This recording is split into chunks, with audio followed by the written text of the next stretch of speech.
Today we're going to look at our last way of solving systems of equations. We've looked at solving systems of equations by graphing the system and looking for where the two lines cross.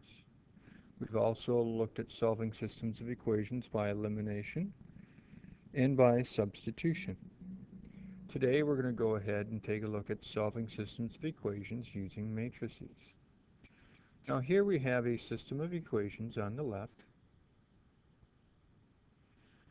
We're going to first of all go ahead and write our equation in the matrix form. Basically, there's a 1 in front of the x, a 1 in front of this x, a 2 in front of this y, a 3 in front of this y. So we're going to go ahead and put that down.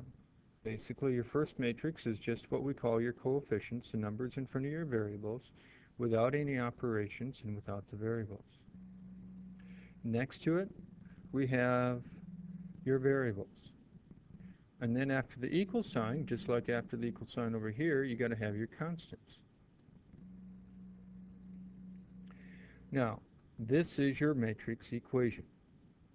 Your first matrix here is referred to as your coefficient matrix because it contains your coefficients. Your second matrix is referred to as your variable matrix because it contains your variables. On the other side over here, this is referred to as your coefficient matrix. Your coefficient, or your constant matrix, is what this one is. I think I said coefficient. Sorry about that. This one here, your coefficient matrix, you're going to put into matrix A in your calculator. Your constant matrix, you're going to put into matrix B. Down below here are the exact buttons you need to push on your calculator to be able to go ahead and do all that. So if you take your calculator and follow these buttons exactly as you go across here, once you get to the cross, go down to the next line and so on, you'll be able to go ahead and get those entered. Now, once you have entered them, and to get them entered, let's see here.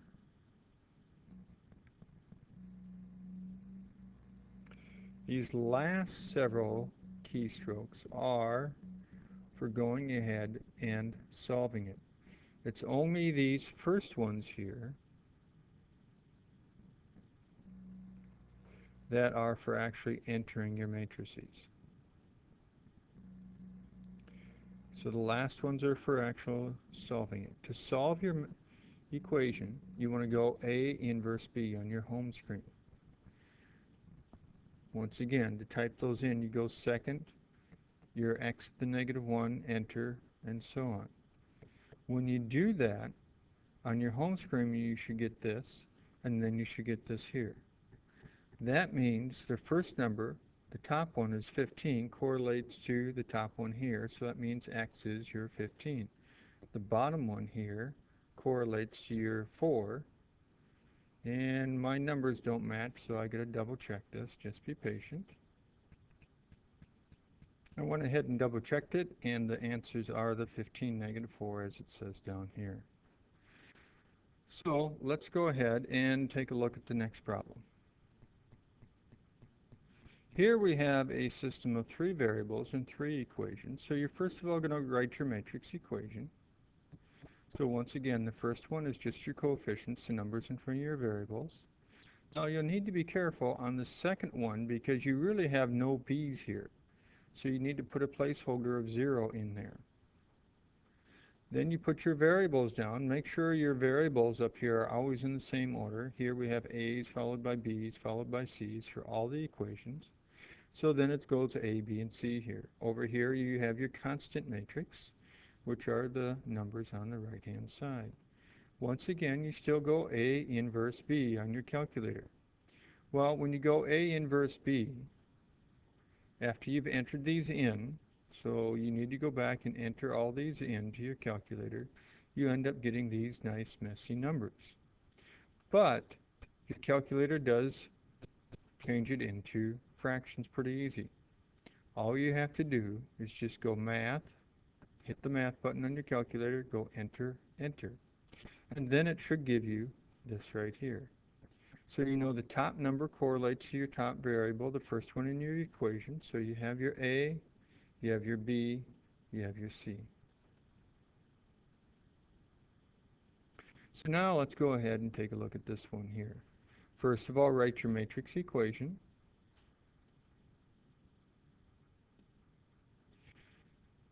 Now you put the first equation into A, or the last equation into B. Once again, you want to go A inverse B, just like you did in the last problems. When you do that, your calculator will give you this screen. It's basically saying, hey, you don't have an inverse. When you don't have an inverse, your equations, if you were to look at it graphically, are either the same line, meaning one equation is a multiple of the other equation, or the lines are parallel. So the one equation is not a multiple of the other equation. Well, if you look at this one here, you could divide everything on the top one by 3. If you divided everything by 3, you get a 2a minus a 3b is equal to a negative 6. On the bottom one, you'll notice you could divide everything by 4. When you divide everything by 4, you get a 2a minus a 3b equals a positive 6. Since the two equations are not the same, we know they're not the same line. Since the equations are different, we know we have to be dealing with parallel lines. And when you're dealing with parallel lines, you have no solution. If the two equations were multiples of each other, or the same equation, then they'd be infinitely many solutions.